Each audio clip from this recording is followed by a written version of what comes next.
Naghahanap ka na ba ngayon? Hindi. Nakalatag ka nga dun sa dating site ni Tito L eh. Ano lang yun? Charot-charot lang yun. Charot, charot. Ngayon, bakit ka nandito? Wala, nakalive ako. So, sa akin muna yung oras mo. Ayoko. Mamaya makita na naman kita kay Tito L.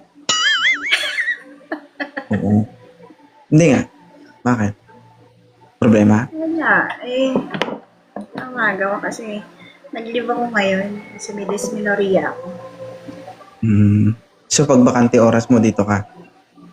Uy, lagi naman ako nandito. Nang Sunday, nandito rin ako. Kaya nga, Ginrate dito mo ka pa lang. nga ako eh. Dito ka lang palagi. Huwag kang umalis. Okay lang yun. Makita kita sa live ni Tito L. Basta ako unahin mo. Ha? Alam na, Tito L. Pag mauna sa ito, tignan mo, babanatan kita.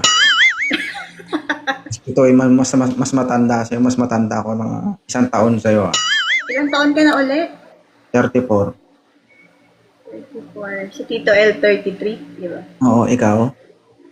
Magka 38 sa December. Kalimutan natin yung edad. Walang basihan ng edad. Walang edad dito. So, marami ka naman nakakausap kay Tito L. Wala ka ba nagugustuhan? Wala eh. Sabi ko nga, ano. Ano? May nag-chat pero di naman ako nag-reply. Meron kasi minsan, no, may mga bagay talaga na meron tayong may mga gusto tayo pero hindi pwede. No? Hindi pwedeng ipilit. Hindi pwedeng ipilit kasi baka dumugo at masakit. Mahirap yung napipilitan ka lang, di ba? Pero meron, na-encounter mo na yung nagkaroon ka ng, kumbaga, may tao kang, meron kang kaibigan. Gustong gusto mo pero hindi pwede. Na-try mo na ba yung ganun? Hindi eh. Wala din. Wala. Hindi ka siguro ka mahilig makipag-usap, no? Hindi naman. Yung social life ko kasi is, ano lang, hira lang naman ako malabas. Trabaho, bahay lang talaga. Mahirap, Dito mahirap. lang ako nalilibang sa inyo. Saan sa inyo? Marami kami. Dito sa life nyo. Sa isa lang. Mahirapan ka mag-isip pag marami. Hindi naman. Ibig sabihin, syempre, pag di ka naka-live, syempre maghanap ka ng ibang paglilibangan, di ba? So, hindi ka rin pala kontento. Grabe naman. Hindi ka pala marunong mag-antay. Ano ba? Minsan, di ba, hindi ka naman nagla-live. Ay, mamiga. Sa tagal-tagal Ilan mo na ang dito sa TikTok. Ilang araw ka na dito sa live to? Magmula nung Monday Monday? hanggang Kailan ba yan? Sunday. So, lagi-lagi ka na ba dito? Lagi. Hindi ka ba nagsasawa? Hindi ah. Wala ka ng stress. Talaga? Kakalibang. Buti kayo, nalilibang ako, naiinis, nai-stress eh. Oo, pikon na pikon ka nga. Pero gano'n pa man, pinili ko to eh. Hi, Cherry. Yun talaga. Kailangan mong panindigan. Di mga pasaway lang talaga. Kung sakaling may kakausap sa'yo, nakasapin mo. Okay lang. Ikaw, hindi ka ba nililigawan, Tito eh? Hindi ah. Friends kami. Hindi ka ba niya kinakausap? Hindi naman. Di wow. Reaction mo ganyan, tapos wala? Hindi? Okay lang Sa yan. live lang talaga. Sa akin mo lang sabihin, okay lang yan. Sa'yo lang tapos na naka-live. Hindi ka niya kinakausap? Simple, simple conversation. Question, private. Minsan. Ano man yung chinachat nito to? Musta ka na? Kumain ka na? Ganun. Ganun ba? Sabihin ni Tito puta Brad, binanatan mo sa live mo. Kaya tayo kay Tito Ed. Ano lang, kumbaga, gusto ko lang malaman kung paano dumiskarte ang isang Tito L. Ano ba sinasabi niya sa'yo? Tito El, umakyat ka dito. Ikaw sumagot. Hindi. Sino ba yung unang Sino ba unang nag-chat? Ano ba? Hindi, nagpa-notice kasi ako sa kanya. Tapos thank you ako. Yun, nag-reply naman siya. Tapos, ano sabi mo? Thank you ha, ganun. Mm-mm. Hindi sa comment. Personal conversation talaga. Yung panotice ko sa comment, tapos yung PM nga personal. Yung thank you ko, PM yun. Ano sagot niya? Welcome. Tapos,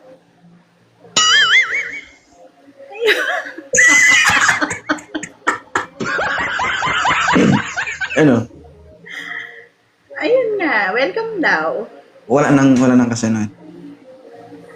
Kasi alam mo Kasama si yun, Tito the way you speak kasi, the way ka magsalita, alam mo yun, pag ganun kayo, tapos pinipigilan mo siya dito, ayaw mo siyang iangat.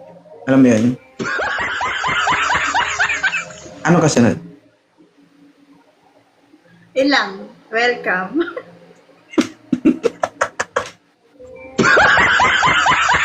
Ang hirap magbitaw ng salita, puro welcome. Okay ah.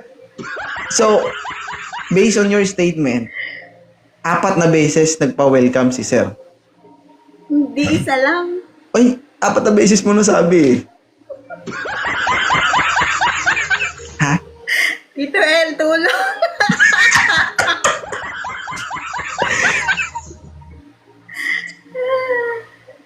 Ano? Okay naman, mabait si Tito El. Okay. So, I would like to ask you something na gusto ko sagutin mo ng totoo. Hmm. Masaya ka ba kapag kausap mo si Tito El?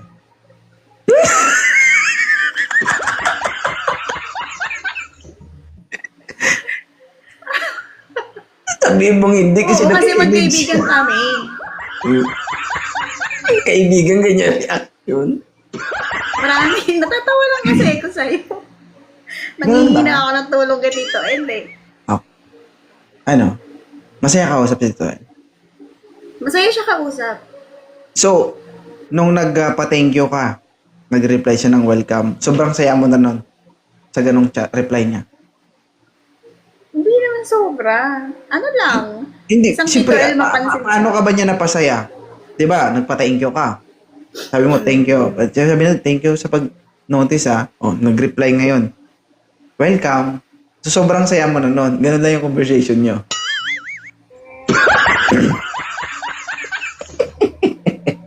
Hanggang welcome lang daw, tapos sobrang saya. Natawa kasi ko. Saan ka na? Saan ka na? Hindi, iba yung pag-uusap natin ngayon. Ang pag-uusapan natin, regarding dun sa conversation na paano ka napapasaya sa usapan. Eh, ang usapan nyo, thank you, tapos welcome. Tapos sobrang saya mo, baliw ka ba? Ano? Ano kasi? Oh, Masaya lang kasi kausap si Tito El. Kaya nga. Hindi ko maintindihan eh. Kahit ako reply ko, pasalamat ako. Hindi tapos kasi welcome. 'di ba, isang Tito El mapansin ka, 'di ba? Nakaka-flattered. Pero So, hindi mo masaya. talaga siya actually. Mahirap kasi sabihin masaya siyang kausap, pero yung conversation nyo, 2 chat lang, di ba? Ano yun? Nagsabi siya ng welcome, tapos ang dami ng chat na pumasok sa isip mo, gano'n?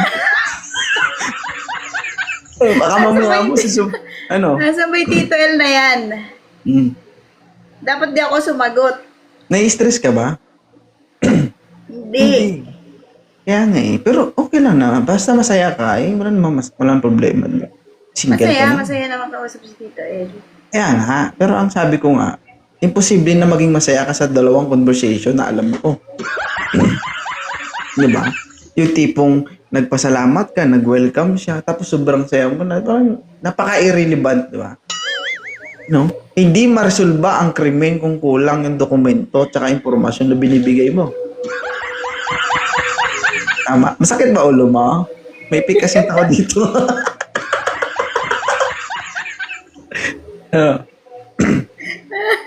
Nahatsit ako Oo. Kasi ganun talaga eh.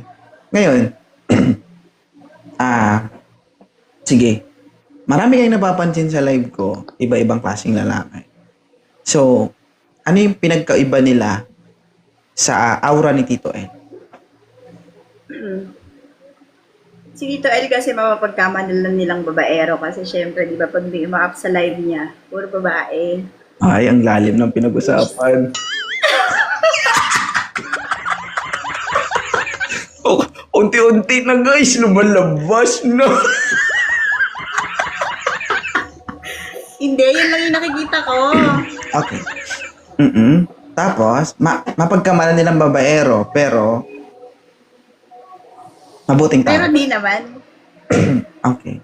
Tapos, Hindi naman. so paano mo nasabing hindi naman? Kasi, how can you defend, no? Paano mo ma-defend ang isang tao na hindi siya ganun kung, di ba? Sa live lang kayo Pulis ka nag-uusap. talaga, no? Di ba? Lumalabas yung pagkapulis mo, Tinatry nag-iimbestiga. ko lang. Ano? Nag-iimbestiga ka na. Hindi. Kahit hindi ako mag-imbestiga, alam ko naman eh. So, mag-imbestiga pa ba? Ano, alam mo naman pala, anong alam mo? Ala! Ay, sir. Pinagpapawisan ka na? Hindi. Alam mo, the way ako makipag-usap sa'yo, ito pala yung pinakamalambot, pinakasakpa lang na pamamaraan eh. Wala pa yung tanong na biglaan. Alam mo yun? So pa ngayon, yan, paano mo nasasabing mabait yung isang tao kung hindi mo siya nakakausap personally? Di ba? Hindi daw kasi siyang magsalita. Marespeto naman si Tito El. Marespeto. Through social media. Kahit sa personal na usap.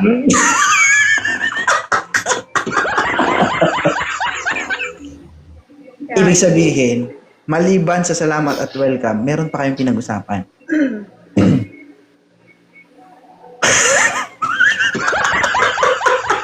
Nangingialam kasi no. Kailan meron ka 2.0? Ha? Ano? Oo, kamustahan? Ganun. Kamustahan? Pero hindi...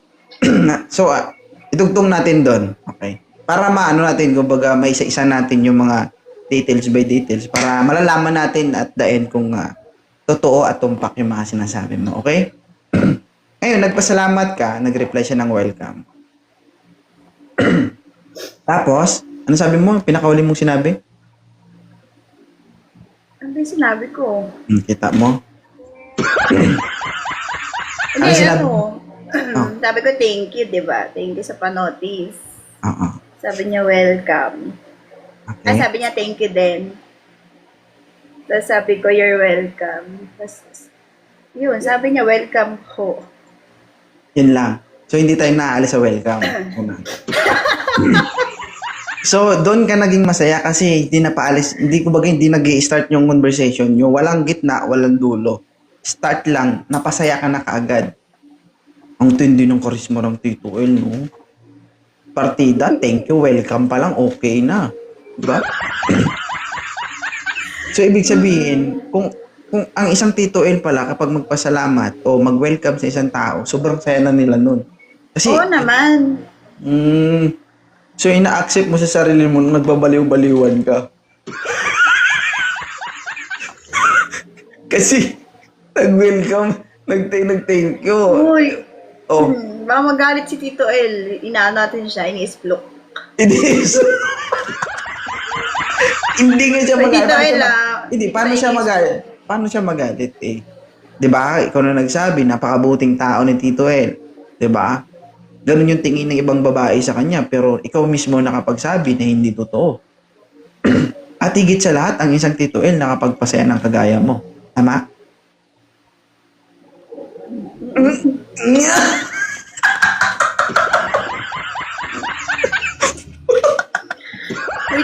Uy, chismis yan. Okay ka lang? Sige. Ako naman basta nakikita ko kayo maging masaya lang. 'Di ba? Nasa legal age ka naman Kung hindi talaga brasuhin mo na lang, may edad ka naman sa kanya. Hoy. Respetuhin mo ako, mas matanda ako sa'yo. Tama. Mm. Diba? 33 lang siya, tapos ako magta-38 pa lang. Pero, hindi ko may tangi, napapasaya mo ko. Ya. Diba guys? Iba din. Hindi, Tita El yan eh. Ano, akala lang ng iba ganyan-ganyan si Tito El, pero nagkakamali sila. Kilala mo na siya. Hindi naman. Oo, kasi dito lang kayo nagkakilala eh. Diba? Single. Ay, naku. Hindi marami nagsasabi si Tito El, ano eh. Mahilig sa babae kasi, diba? Oh, may itsura si Tito El. Diba? Ako nga, napagkamala nga, marami nagsasabi na babae raw, eh, ganito na itsura ko, si Tito El pa kaya, diba? Oh. Tito El, kahit hindi si Tito El maligo, guwapo eh. Oo, lamang lang ng ano, ilang paligo.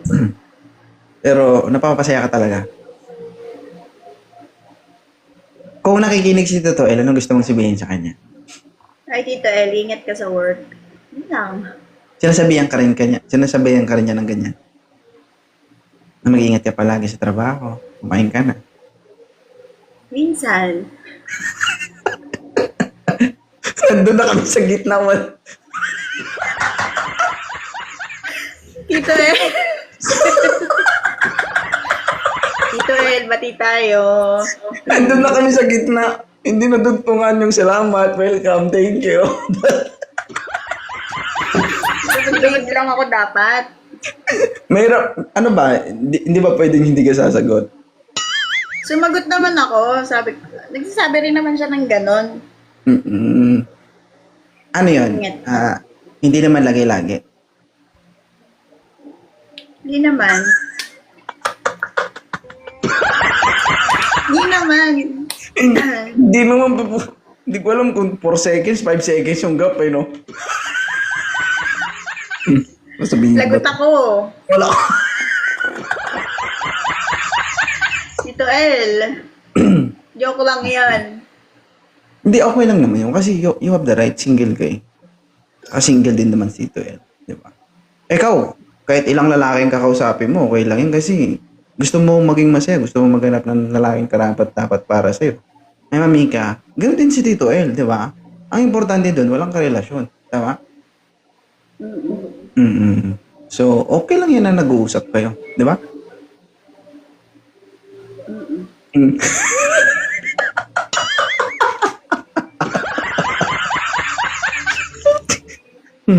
Wala na. Yari Ituloy talaga. natin yung hearing yung sunod na akyat mo dito. Nawak. Hindi ka naakyat? Joke lang. Tandaan Joke mo lang. yan. Hindi, dapat Joke lang. dapat naakyat mo, pagandaan mo. Okay? Ano pagandaan ko? Hindi, siyempre. Bakit? Ang hearing ba? Isang hearing lang, okay na. Susunod, dapat i-hearingin ulit kita.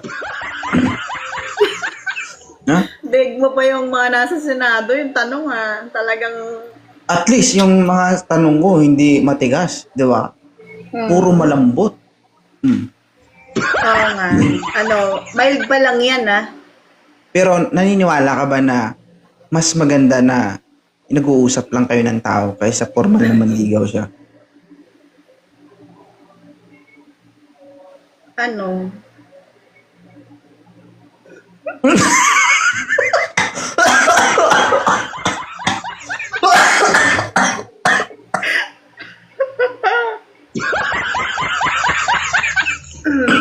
Ano kasi?